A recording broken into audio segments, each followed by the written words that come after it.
नमस्कार दोस्तों, हाजिर हूँ एक नई अपडेट के साथ। आज हम बात करेंगे UP triple S C PET 2022 परीक्षा की, जो कि अभी कुछ ही दिनों में संपन्न होने जा रही है। आज हम उसमें बात करेंगे कि किस तरह से उस परीक्षा को संपन्न होना है, किस तरह की वहाँ पर व्यवस्था रहेगी, कैसी परीक्षा होगी, क्या प्रशासन की वहाँ पर चाक चौबंद की व्यवस्था होगी, प्रशासन की सुरक्षा व्यवस्था, और ख़ास तौर पे वो छात्र जो पीईटी 2022 परीक्षा को पहली बार देने जा रहे हैं, पहली बार जो छात्र सम्मिलित होने जा रहे हैं, वो इस वीडियो को ज़रूर देखें और देखें कि क्या इसमें नोटिस जारी हुआ है नोटिस अभी, और परीक्षा स्थगित करने की मांग भी चल रही है तेज़ी से, और कुछ केंद्र भी बदले गए हैं, और जो नोटिस जारी हुआ है उसको भी ज़रूर देखें। तो आइए बात करते हैं परीक्षा स्थगन पर कि क्यों और कैसे मांग की जा रही है। सबसे पहले हम लोग नज़र डालते हैं सोशल मीडिया पर इलेक्ट्रॉनिक मीडिया का चर्चित चेहरा अमिताभ अग्निहोत्री जी ने पहल की है। इसमें देखिएगा, आप लोग देख रहे हैं, मांग की गई है कि अमिताभ अग्निहोत्री जी कह रहे हैं कि उत्तर प्रदेश में कई जिले बुरी तरह से बाढ़ से प्रभावित हुए हैं। ऐसे में इन जिलों में पीईटी में भाग लेने में युवाओं को बहुत मुश्किल होगी। आना जाना और फिर रुकने का ठिकाना खोजना इस बाढ़ में कठिन होगा। शासन की ओर से तत्काल प्राथमिकता के आधार पर ध्यान देना चाहिए। ये जो है ट्वीट किया गया है अमिताभ अग्निहोत्री जी द्वारा। उसके बाद में आप लोग देख रहे हैं कि चंद्रभान तिवारी जी ने भी इस पर किया है। गृह जनपद के निकट जनपदों में ना होकर पूर्वी क्षेत्र को पश्चिमी और पश्चिमी को पूर्वी क्षेत्र में परीक्षा केंद्र, युवाओं को रोजगार के अवसर ना देने, ये सब चीज़ें जो हैं अभ्यर्थी कह रहे हैं पीईटी 2022 में जो सम्मिलित होने जा रहे हैं। इसके बाद आप लोग देख रहे हैं कि सुनील त्रिपाठी जी ने भी इसमें ट्वीट किया है कि कम से कम अपने ज़िले में अथवा मंडल में परीक्षा केंद्र तो होना चाहिए था। जी हाँ, बिल्कुल, यहाँ पर तो मंडल ही चेंज कर दिए गए हैं। इतना दूरी नहीं करना चाहिए था। छात्रों को हितों को देखते हुए छात्र इतनी दूर से कैसे क्या सफ़र करेंगे। ये देखिए, अतुल सिंह जी कह रहे हैं कि आदरणीय अमिताभ जी, उत्तर प्रदेश सरकार द्वारा इस पेपर को स्थगित किए जाए। दीपावली बाद की यहाँ पर स्थगन की मांग भी की जा रही है, क्योंकि गृह जनपद से 300-400 किलोमीटर दूरी पर केंद्र बना दिए गए हैं। बिल्कुल ये गंभीरता का विषय है, इस पर ध्यान देना चाहिए सरकार को। तो अलग अलग माध्यम से अभ्यर्थियों द्वारा ये प्रयास किए जा रहे हैं कि कैसे क्या चीज़ें हों। भारी बारिश के बाद अब बाढ़ का प्रकोप बाढ़ बढ़ रही है, पानी हर जगह बरस रहा है पूरे प्रदेश में। तो अतुल सिंह जी ने ट्वीट करके कहा है कि इन जिलों में भारी बारिश के बाद बाढ़ का प्रकोप बढ़ गया है। पीईटी 2022 का पेपर कैसे होगा, ये जितने भी जनपद इन्होंने दिखाए हैं, इन जिलों में पेपर कैसे होगा। ये सभी जो है तराई के ज़िले हैं, बलरामपुर, श्रावस्ती, और इधर इस तरफ जो है सीतापुर भी, सभी जगह बाढ़ का कहर जारी है, पानी लगातार बरस रहा है। अब ये चीज़ है कि समझ नहीं आ रहा है कि कैसे क्या चीज़ें सेट की जाएंगी। गैर जिले में परीक्षा केंद्र बनाने से ही बड़ा समस्या आ रही है। इसमें देखिएगा, अखबार में भी निकला है आज, गैर जिलों में केंद्र, पीईटी से लड़कियों ने बनाई दूरी। जी हाँ, इसमें देखिएगा पसोपेश में दिव्यांग और महिला अभ्यर्थी, इन अभ्यर्थियों को बहुत परेशानी होने वाली है। जो भी दिव्यांग हैं या महिला अभ्यर्थी हैं, आप लोग देख रहे हैं कि गर्भवती महिलाओं के 500 किलोमीटर दूरी तक भेजे जा रहे हैं। अब बताइए कैसे क्या चीज़ें ये लोग जा पाएंगे, आ पाएंगे। बड़ा ही समस्याओं का सामना करने वाला है समय है ये। पसोपेश में दिव्यांग और महिला अभ्यर्थी, बड़ी समस्या होगी। ऐसे में शासन को, विभाग को देखना चाहिए ताकि इन लोगों को समस्याएं ना हो, मगर कैसे हो पाएगा कुछ भी समझ नहीं आ रहा है। छात्र अपनी तरफ से जितना भी प्रयास कर सकते हैं कर रहे हैं। प्रिंट मीडिया, इलेक्ट्रॉनिक मीडिया भी सहयोग कर रहे हैं बराबर, लेकिन 15 और 16 अक्टूबर जो परीक्षा होने जा रही है वो लगभग तय है। विभाग से भी कहा जा रहा है कि परीक्षा में कोई भी फेरबदल या तारीख या फिर दूरी में फ़र्क नहीं किया जाएगा। कोई भी नए सेंटर नहीं घोषित किए जाएंगे, मगर किया जाना चाहिए था अगर छात्रों के हित को देखा जाता। उसके बाद में ये भी देखा जाता है कि विभाग का कहना है, शासन कह रहा है कि जितना पास केंद्र बन आता है उसमें समस्याएं आती हैं कि कहीं सॉल्वर बैठ रहा है, कहीं कोई समस्या हो रही है। पिछली बार भी हम लोगों ने देखा था, जो परीक्षाएं संपन्न हुई थी उसमें सॉल्वर बैठे हुए थे, देखने को मिला था सोशल मीडिया के माध्यम से। लेकिन इन सब चीज़ों को देखते हुए शासन ने इस बार ये निर्णय लिया कि दूरी केंद्रों की बनाई जाए, जिससे इस प्रकार की समस्याओं का सामना ना करना पड़े। इसके बाद में आइए, हम कुछ केंद्र बदले गए हैं उन पर भी बात कर लेते हैं। आप लोग देख रहे हैं कि जो है यहाँ पर ये परीक्षा केंद्र बदलने की बात कही गई है। उत्तर प्रदेश अधीनस्थ सेवा चयन आयोग द्वारा ये पत्र जारी कर दिया गया है। इसमें ये पत्र 11 अक्टूबर जारी किया गया है। इसमें ये स्पष्ट किया गया है कि जो परीक्षा 15 व 16 अक्टूबर 2022 को होने वाली थी दोनों पालियों में, वो होना प्रस्तावित है। मतलब उसमें कोई फेरबदल नहीं होने जा रहा है। उसके बाद में चीज़ कही गई कि जनपद श्रावस्ती में 2 परीक्षा केंद्र एवं बलरामपुर जिले में 1 परीक्षा केंद्र, जिसका विवरण निम्नवत है। ये विवरण दे दिया गया है, उनको परिवर्तन किया गया है। सभी छात्र उसको देख लें और समझ लें कि क्या परिवर्तन किए गए हैं। पहला जनपद है श्रावस्ती। श्रावस्ती के 2 सेंटर हैं। इसमें स्पष्ट किया गया है कि जो पुराने वाले जो केंद्र थे, पुराने थे बलदेव प्रसाद नागरिक इंटर कॉलेज और चौधरी राम बिहारी बुद्ध इंटर कॉलेज, ये दोनों ही केंद्रों को बदल दिया गया है। बलदेव प्रसाद नागरिक इंटर कॉलेज को गौरी शंकर टंडन नेहरू स्मारक इंटर कॉलेज से बदला गया है। और दूसरा जो था केंद्र श्रावस्ती जनपद का ही केंद्र है, चौधरी राम बिहारी बुद्ध इंटर कॉलेज, इसको राजा बीरेंद्र कांत सिंह महाविद्यालय से बदल दिया गया है। ये भिंगा श्रावस्ती में है और दूसरा जो पहले वाला था वो गिलौला श्रावस्ती में था। इसके बाद में जो तीसरा केंद्र है वो जनपद बलरामपुर का है। इसका जो केंद्र था वो आप देख रहे हैं कि गवर्नमेंट आशाराम पद्धति बालिका विद्यालय, ये केंद्र बनाया गया था पूर्व में, मगर किन्हीं कतिपय कारणों द्वारा जो है MLK PG college science faculty block A में, जो कि तुलसीपुर रोड बलरामपुर स्थित है, वहाँ पर कर दिया गया है। इसको जो छात्र हैं वो पुनः देख लें और समझ लें क्या हुआ है। इसमें शासन ने स्पष्ट कर दिया है कि जो अब केंद्र बदले गए हैं उनको अब पुनः से डाउनलोड किया जा सकता है। जिन छात्रों द्वारा पूर्व में भी डाउनलोड कर लिया गया था वो पुनः से अब जो नवीन किया गया है संशोधन वो भी कर लें। अभ्यर्थी संशोधित परीक्षा केंद्र के अनुसार अपने संशोधित प्रवेश पत्र पुनः डाउनलोड कर सकते हैं। ये चीज़ वेबसाइट पर दे दी गई है और उसी के अनुसार जो है वहाँ पर परीक्षा में सम्मिलित होंगे। उत्तर प्रदेश अधीनस्थ सेवा चयन आयोग द्वारा एक नोटिस जारी कर दिया गया है, जो कि upSSC.gov.in ने अपनी ऑफिशियल वेबसाइट पर अपलोड कर दिया है। ये PT 2022 के लिए है, निर्देश पुस्तिका जारी की गई है। इसमें इन्होंने शो कर रहे हैं कि 15/10 को एक परीक्षा होनी है और 16/10 में एक परीक्षा होनी है, शनिवार और रविवार में। इसके बाद में समय सारणी दी गई है। इसमें ये परीक्षा का कार्यक्रम कैसे क्या सेट किया जाएगा, परीक्षा कार्यक्रम प्रश्न संख्या 2 पे है। ये जो पुस्तिका पूरी निर्देश पुस्तिका है इसके विषय में दिया गया है। ये सब यहाँ पर मैं आपको दिखाना चाह रहा हूँ। आप लोग देख सकते हैं कि उत्तर प्रदेश अधीनस्थ सेवा चयन आयोग द्वारा PT 2022 के संबंध में 15 व 16 अक्टूबर को दोनों पालियाँ जो हैं परीक्षा होनी है इसमें, जो कि 120 मिनट की है, 2 घंटे की परीक्षा है। पहली पाली जो है 10 से 12 तक चलेगी और दूसरी पाली 3 से 5 बजे तक चलेगी। यही दूसरे दिवस भी इसी कार्यक्रम को जो है पुनरावृत्ति की जाएगी। उसके बाद में आप लोग देख सकते हैं कि आयोग की यह महत्वपूर्ण परीक्षा है, सबसे महत्वपूर्ण परीक्षा है आयोग के लिए इस समय। इसके लिए काफ़ी प्रयास किए जा रहे हैं शासन द्वारा कि कोई भी अनियमितता ना हो पाए। 75 जनपद में 1899 परीक्षा केंद्रों पर इस परीक्षा का आयोजन होना है और शासन इसके लिए बहुत ही ज़्यादा गंभीर है। उसके बाद में इसमें लिखा हुआ है कि परीक्षा 2 घंटे की रहेगी। अभ्यर्थियों को 100 प्रश्नों के उत्तर देने होंगे। जो भी अभ्यर्थी इस वीडियो को देख रहा है वो इस वीडियो को पूरा देखे। बहुत ही महत्वपूर्ण जानकारियाँ इसमें दी गई हैं। जो जानकारियाँ आपके उपयोग में आ सकती हैं उनको ज़रूर सुनें और देखें। इसमें लिखा गया है कि 2 घंटे की परीक्षा हुई है, 100 प्रश्नों के उत्तर आपको देने होंगे, मतलब 120 मिनट और प्रश्न 100।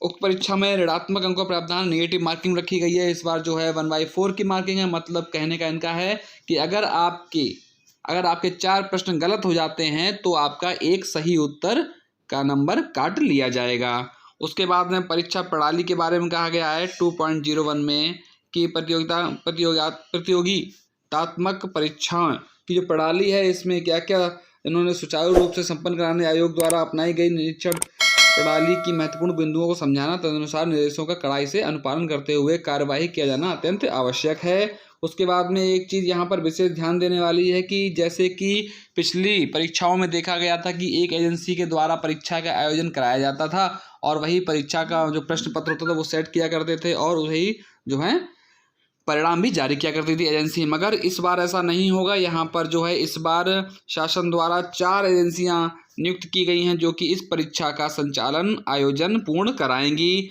इसमें आप देख रहे हैं 2.03 में प्रश्न पत्र कार्यदायी संस्था जो है वो इस संस्था द्वारा ये कहा गया है, इसको गोपनीय संस्था है ये। इसके द्वारा प्रश्न पत्रों की सेटिंग, प्रिंटिंग, पैकेजिंग एवं उनके जनपद कोषागार में संरक्षण कराए जाने संबंधी कार्य जो है किया जाएगा। मतलब एक जो ये संस्था है प्रश्न पत्र कार्यदायी संस्था, इसका नाम नहीं इन्होंने उजागर किया है और सभी संस्थाओं का नाम उजागर कर दिया है। ये भी एक गोपनीय व्यवस्था है, शासन की अच्छी व्यवस्था है कहा जा सकता है इसको, जिससे कि प्रश्न पत्र लीक होने की संभावनाएं बहुत ही कम हो जाती हैं। यहाँ पर देखने वाली बात है। उसके बाद में दूसरा जो है परीक्षा संचालन कार्यदायी संस्था बी है, जिसका कि नाम है एजुटेस्ट सॉल्यूशन प्राइवेट लिमिटेड। इसके द्वारा जो है परीक्षा केंद्रों का चयन, अंतरिक्षकों अथवा अन्य स्टाफ जो भी होगा उसका प्रशिक्षण, परीक्षा संचालन अथवा संबंधी समस्त कार्य जो होंगे वो परीक्षा संचालन कार्यदायी संस्था जो बी है एजुटेस्ट सॉल्यूशन उसके द्वारा किया जाएगा। उसके बाद में जो परीक्षा सुरक्षा कार्यदायी संस्था है जो कि सुरक्षा प्रदान करेगी वो सी है, इसका नाम है इनोवेटिव व्यू प्राइवेट लिमिटेड। इस संस्था द्वारा परीक्षा केंद्रों पर संस्था के प्रबंध व अभ्यर्थियों की तलाशी, जो भी सर्चिंग होगी गेट पे परीक्षा केंद्रों पर वह व्यवस्था व परीक्षा की निगरानी, सीसीटीवी जो कैमरास लगेंगे परीक्षा केंद्रों पर उसके द्वारा एक कंट्रोल रूम बनाया जाएगा और सीसीटीवी रिकॉर्डिंग वगैरह सब कुछ सुरक्षित रहेगा। वहाँ से ये पीईटी 2022 की जो परीक्षा को संपन्न कराने में अपना योगदान देंगे। यहाँ पर एक चीज़ महत्वपूर्ण बात यह है कि जो इनोवेटिव व्यू प्राइवेट लिमिटेड एक जो संस्था है वो उसको मंडल जो है आवंटित कर दिए गए हैं। जैसे कि इसका जो मंडल है वो आगरा, अलीगढ़, अयोध्या, आजमगढ़, चित्रकूट, झांसी, कानपुर, लखनऊ, मिर्जापुर, प्रयागराज, वाराणसी, ये जो हैं इन मंडलों में जितने भी जनपद आते हैं वो सब जो है इन्हीं में प्राइवेट लिमिटेड जो है इनोवेटिव व्यू ये रहेगी। उसके बाद में दूसरी जो संस्था है श्री बालाजी सिक्योरिटी सर्विस, ये अन्य मंडल में रहेगी, जैसे कि बरेली, बस्ती, देवीपाटन, गोरखपुर, मेरठ, मुरादाबाद, सहारनपुर, इनमें जितने भी जनपद आते हैं इन मंडलों में उनमें ये श्री बालाजी सिक्योरिटी सर्विस अपनी परीक्षा संचालन की व्यवस्था को पूर्ण करेगी। परीक्षा केंद्रों पर सुरक्षा आदि से संबंधित विस्तृत निर्देश जो हैं उत्तर पत्रिका में दिए जा रहे हैं, वो लोग आप लोग ध्यान से देख लीजिएगा। इसके बाद में परीक्षा परिणाम कार्यदायी संस्था जो गोपनीय है वो डी है, इसका भी नाम नहीं इन्होंने स्पष्ट किया है। इस संबंध संस्था द्वारा OMR उत्तर पत्रक जो OMR सीट मिलने वाली है उसकी स्कैनिंग और परीक्षा परिणाम हेतु स्कोर तैयार। एक बात देखिएगा कि यहाँ पर ए जो संस्था थी उसने प्रश्न पत्रों की सेटिंग और प्रिंटिंग की है। उसके बाद में जो डी है उसने जो उत्तर पत्रक है OMR उसको स्कैन करने की व्यवस्था की है। मतलब कि सारा काम जो है अलग अलग एजेंसियों के माध्यम से पूर्ण कराया जा रहा है। इसके बाद में प्रश्न पत्र कोड व परीक्षा संबंधी गतिविधियां रहेंगी। इसमें इन्होंने स्पष्ट किया है कि चारों पालियों में 6 प्रश्न पत्र सेट जाएंगे, 1 2 3 4 5 6 वो तैयार किए गए हैं। जैसे कि पहले क्या हुआ करता था कि ABCD इस तरह से प्रश्न पत्र आया करते थे, मगर इस बार ऐसा नहीं होगा। इस बार प्रश्न पत्र सेटिंग अलग तरीके से की गई है। इसके बाद में आप लोग देख सकते हैं पेपर कोड 1 2 3 4 5 6 मतलब कि 6 प्रकार के पेपर सेट किए जा रहे हैं जो कि अलग अलग रंग के रहेंगे, काला, लाल, नीला, हरा, नारंगी, पीला। यहाँ पर ऐसा नहीं है कि ये सारे कलर जो हैं आपको दिखाई पड़ेंगे। ये काला पहले उनका कोडिंग है, वो जो काला, लाल, नीला, हरा ये जो है हर पाली में अलग अलग आपको वितरित किए जाएंगे जो भी अभ्यर्थी परीक्षा देंगे। उसके बाद में यहाँ पर 2 प्रश्न पत्र सेट ऐसे रखे जाएंगे जो कि परीक्षा अगर मान लीजिए कहीं पर आउट हो जाता है पेपर तो उनको तुरंत जो है उस परीक्षा प्रश्न पत्र को वहाँ पर कॉलेज में उपलब्ध करा दिया जाए। 2 अलग से बनाए गए हैं। इसके बाद में यहाँ पर समय का दिया गया है कि जो संस्था है वो प्रथम पाली परीक्षा सामग्री पहुँचाने के बाद सभी वाहन नोटिस कोषागार में वापस आ जाएंगे।